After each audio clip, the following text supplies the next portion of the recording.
Is this not the pastor's daughter who got caught sneaking around and even selling her body? One of the church members asked. Story time! Grab your popcorn and fasten your seatbelt as usual as we drive you through the interesting story of Chioma, the church girl by day and a hookup girl by night. Interesting, right? Uselu was a lively town where everyone knew each other's business. The street buzzed with traders, school children, and elders sitting under big mango trees, chewing kola nuts and telling stories. The center of this vibrant town stood a large white church with tall windows and a bright cross at the top. It was called God's Light Assembly, and it was the pride of the community. Pastor Odun was the head of the church. He was a tall, thin-looking man with a booming voice that could make anyone listen.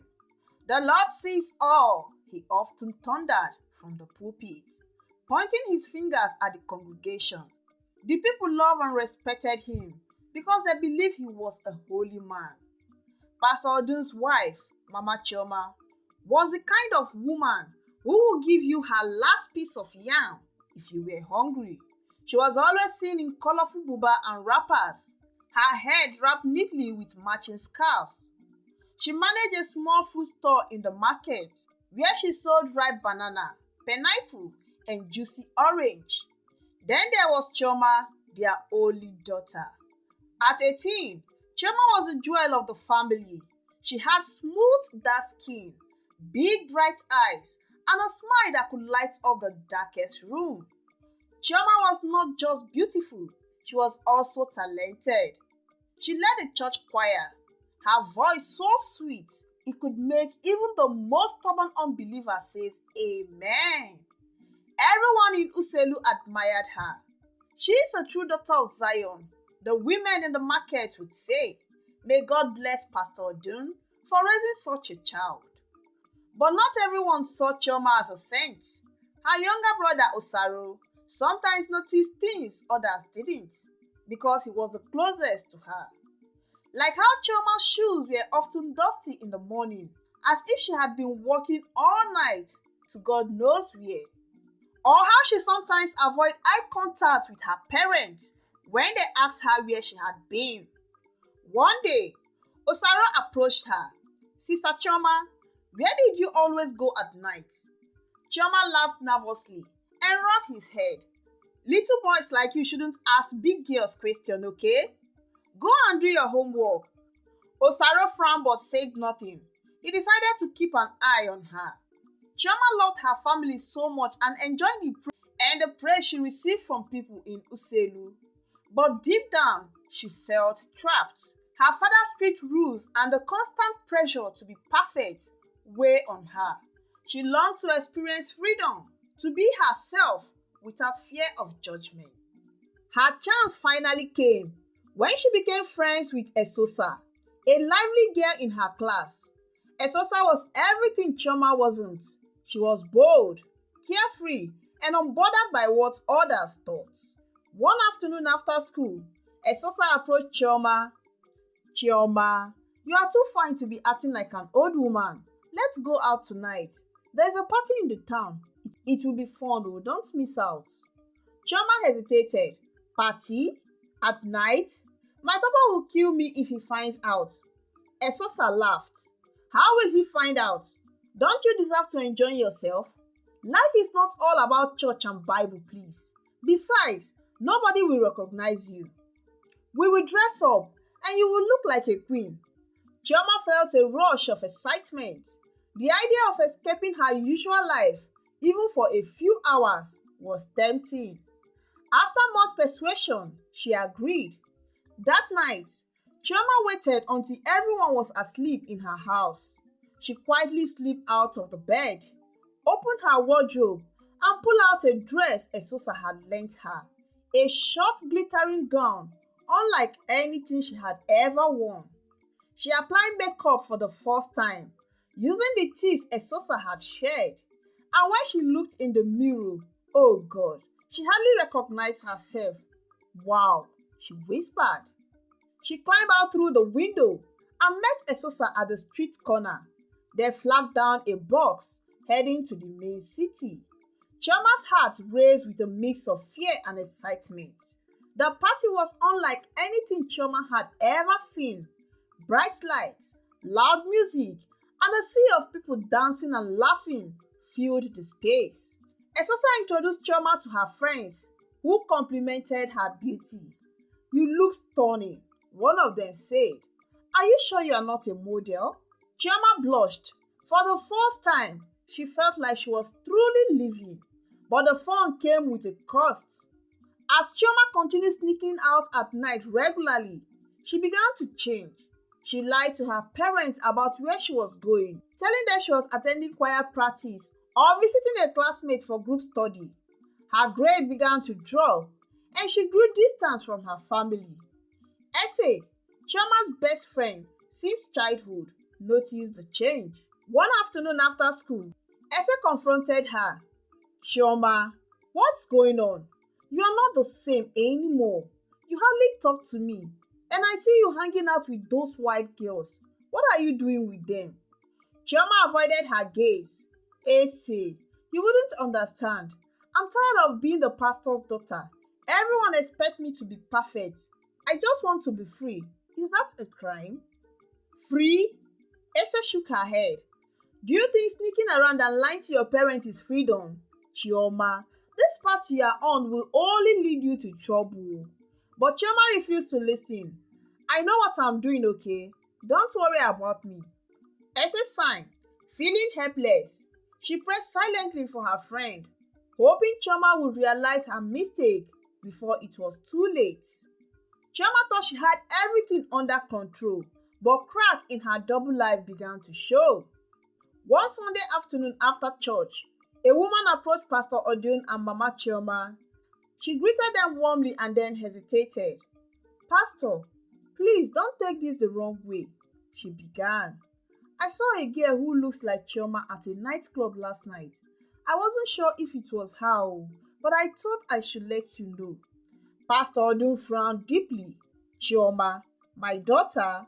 Impossible. She was at home that night preparing for today's service." The woman nodded quickly. Maybe I was mistaken. Forgive me, sir." But Mama Chioma wasn't so sure. Later that evening, she watched Chioma closely. She noticed how tired her daughter looked and how she avoided her usual cheerful conversation. "Chioma, are you feeling okay?" Mama Chioma asked. "Yes, Mama. I'm just tired from school," Chioma replied, forcing a smile. Meanwhile, Osaro continued to notice strange things. One night, he saw Chioma climbing through the window just before dawn. Curious, he decided to follow her the next day. A week later, Chioma dressed up and slipped out again. Osaro, her younger brother, pretending to be asleep, waited until she was gone and then quietly followed her. He saw her meet Esosa and entering a waiting car. When Chioma returned home that morning, she found her younger brother waiting in her room. "Sister Chioma, where are you coming from? Where did you go last night?" he asked, his face serious. "Osaro, it's none of your business," Chioma snapped. "But it is. What if something bad happened to you? Papa and Mama will be heartbroken, he said. Chioma's anger softened. She placed a hand on his shoulder. "Osaro, you are a good boy, but you don't understand. Please don't tell Mommy and Daddy, okay?" Osaro nodded reluctantly, but felt unease. He loved his sister so much and didn't want her to get hurt. Neither did he want her to have problems with their parents. The next few days were tense. Pastor Odun began to notice Chioma's unusual behavior, and Mama Chioma grew more suspicious. Chioma, however, believed she could keep her secret hidden forever. But secrets, no matter how careful it's been kept, always have a way of coming out.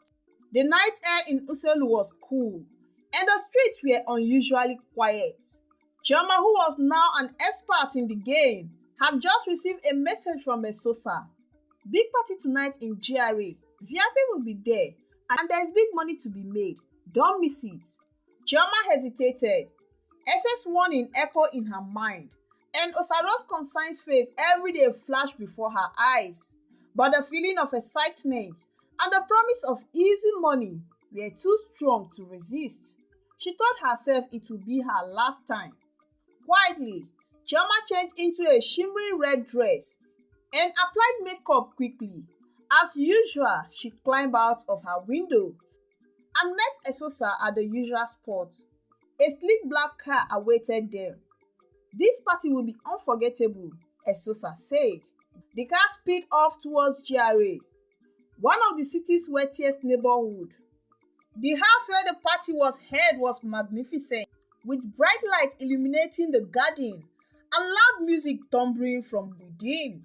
Chioma felt a mix of fear and excitement as she stepped out of the car. Inside, the show was chaotic. Dancers moved to the rhythm of the music, and drinks flowed freely. Esosa introduced Chioma to a group of wealthy men as she always does in every party.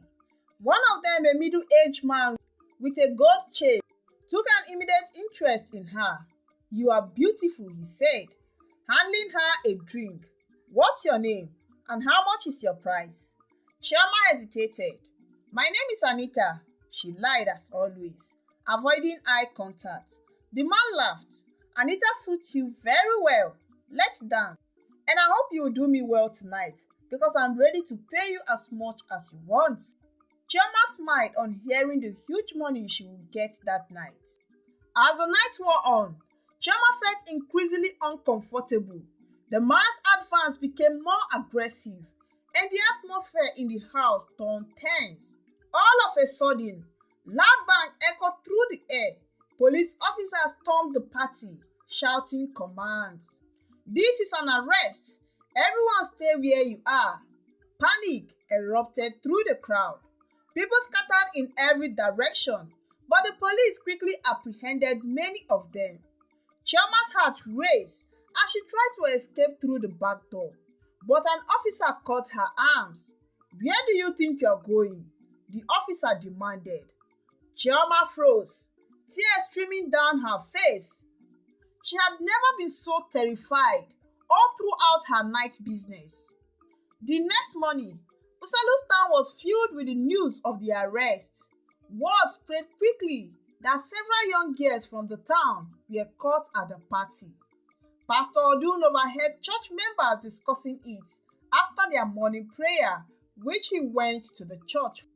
"Can you imagine? They say some of those girls were from Uselu, our town," one of the women whispered. "I even heard the pastor's daughter might be involved," another woman added cautiously. Pastor Odun dismissed the rumor with a wave of his hand. Chama would never do such a thing. She was at home last night. But his confidence wavered when he returned home. Chama wasn't her usual self. She avoided his gaze, claiming she was unwell. Mama Chioma noticed it too and decided to investigate. Later that evening, Mama Chioma decided to search Chioma's room while she was out. Hidden in the corner of her wardrobe, she found a red dress and a pair of high heels she had never seen before. Mama Chioma's heart sank. "Odun," she called her husband, holding the dress in her hands. "Come and see what I've found." When Chioma returned, she found both her parents waiting for her in the living room. "Sit down," Pastor Odun said firmly. Chioma obeyed, her hand trembling. "Where were you last night?" he asked. I was at choir's practice," Chioma stammered. Pastor Odun's eye burned with disappointment. "Stop lying. We know everything. Were you at the party in the city last night? Were you among those who were caught by the police? How did you get out?" her father asked with thundering and disappointing voice. Chioma broke down into tears. "Yes, Papa, I'm so sorry. The police later let us go after we paid them," she said, sobbing. "Ha! God! What else have you done aside from sneaking to parties?" Mama Chioma asked with anger in her eyes.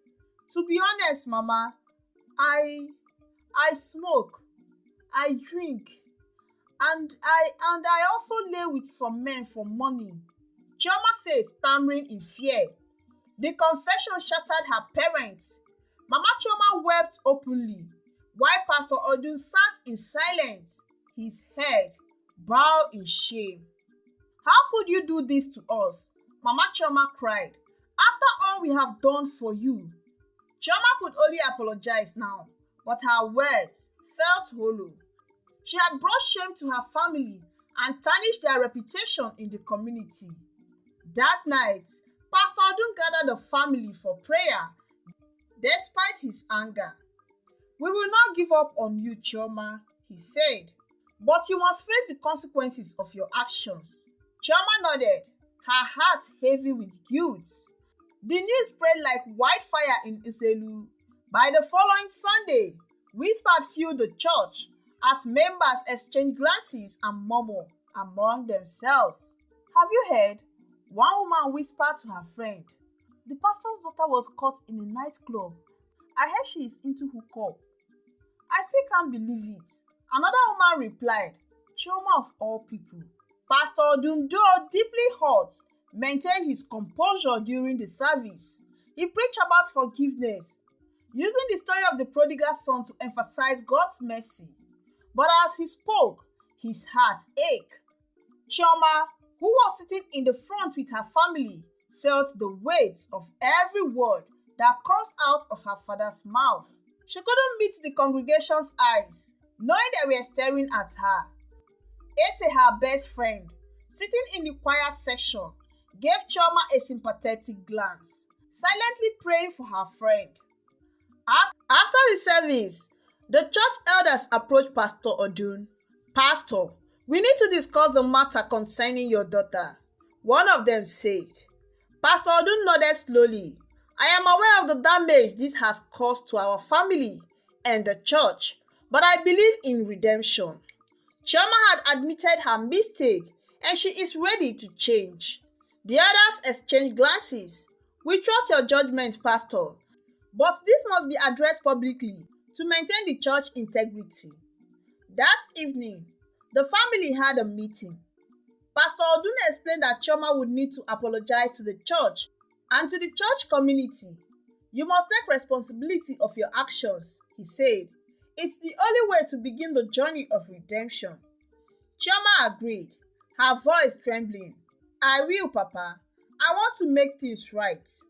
The following Sunday, Chioma stood before the congregation, dressed modestly, with tears in her eyes. She addressed the church. I stand before you today not as a perfect daughter of a pastor, but as someone who had made mistakes, she began. I strayed from the paths my parents and God set for me. I am deeply sorry for the shame I have brought to my family and to this church. Her voice broke, and she paused to compose herself. I ask for your forgiveness and your prayers as I try to rebuild my life and restore my faith. The congregation was silent. Then one by one, members began to clap, a gesture of support and encouragement. Ese, tears streaming down her face, stood and said, Chioma, you are brave to admit your mistake. We are here for you. The moment was humbling. Chioma felt a sense of relief, but the journey ahead was still daunting. At home, the atmosphere was tense. Pastor Odun struggled to reconcile his love for his daughter with his disappointment. Late at night, Chioma overheard her parents talking. She's still our daughter, Mama Chioma said. We must guide her back to the right path. Thank God it's not that late. I know, Pastor Odun replied, his voice heavy. But it's not easy to see everything we have worked for nearly crumbled. I trusted her so much. Chioma cried silently in her room, vowing to change and regain her family's trust. Life after Chioma's confession was far from easy. The once admired daughter of Uselu's most prominent pastor became the subject of gossip and ridicule. Women whispered when she passed by in the market. Some church members avoided her, while others openly criticized her parents. How can Pastor Odun preach to us about holiness when he couldn't control his own daughter, just one daughter? Only God knows what other evil things she had done that she might be hiding. A market woman muttered one day. Chioma had to bear the stares and the harsh word with a heavy heart. She avoided public places and spent most of her time at home, reflecting on her choices. Her parents, though deeply hurt, stood by her. One evening, Pastor Odun called a family meeting. Chioma, he began, you must understand that action have consequences, but God's love is bigger than any mistake. The question is, what will you do with this second chance? Chioma nodded. Papa, I want to make things right. I want to change. Mama Chioma suggested a plan. Start small. Help others avoid the mistake you made. Use your story to teach young girls in our community. The idea scared Chioma. Would anyone listen to her? Could she face the same people who judged her? But she knew it was the right thing to do. A week later, Chioma joined her mother at the market, assisting with fruit sales. It was her first step towards rebuilding her reputation. Many customers were surprised to see her, but Mama Chioma's cheerful domino helped ease the tension. Over time, Chioma began visiting schools and youth gatherings, sharing her stories. She spoke about peer pressure, the damage of double lives, and the importance of honesty. At first, some students mocked her. Isn't this the pastor's daughter who got caught sneaking around and even selling her body? One boy teased. Now she's here pretending to have repented and even preaching to us. Another girl said, laughing out. But others listened attentively. Ese attended every section, offering encouragement. Your stories will change lives. Chioma, don't give up, she said. One day, after a section at a local school, a shy girl approached Chioma. Thank you for sharing your story, the girl said. I was thinking about doing what you did, but now I know it's not worth it. Chioma felt a spark of hope. For the first time in months, she believed she could turn her mistakes into something meaningful. And so, she continued to work in the house of the Lord and still praying for redemption. Now to you, my amiable viewers, what did you learn from this story? Drop your lessons at the comment section below. And please, don't forget to subscribe, like, and share for more interesting stories. Thank you and see you soon.